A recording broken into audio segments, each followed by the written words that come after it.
Assalamu alaikum, dear student of standard 9 and 10. In my previous class, I have read lesson 2 from unit 1.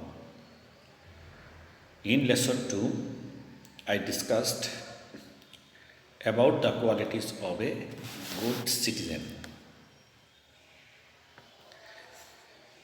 In my previous class, I discussed some qualities of a good citizen, and I have discussed number 1 means the first quality of a good citizen.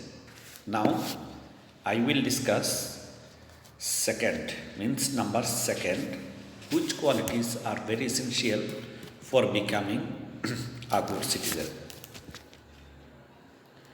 For becoming a good citizen, second, you need skills to do things. Means you have knowledge, you have ability for doing good deeds or good works, but it is not enough.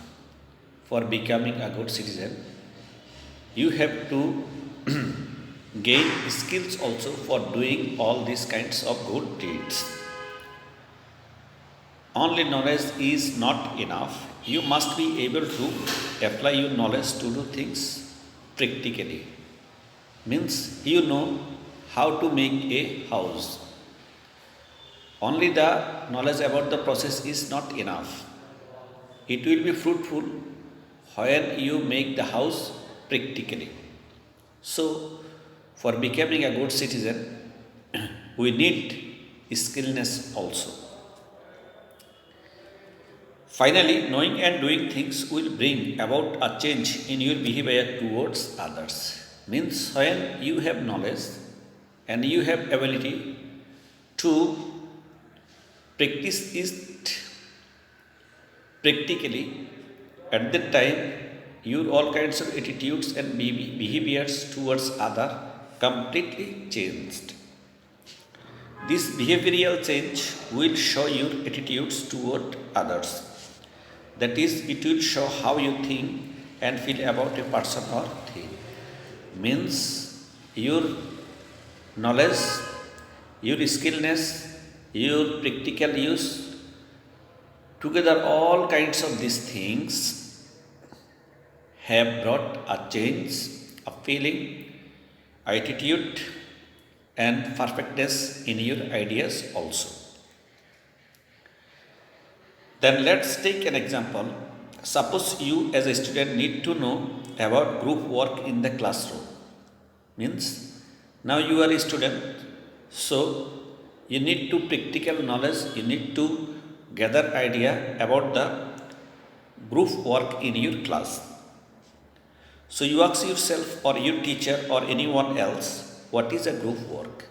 Means when you to do a work in a group, at that time you have to know the definition of a group work. What is called group work?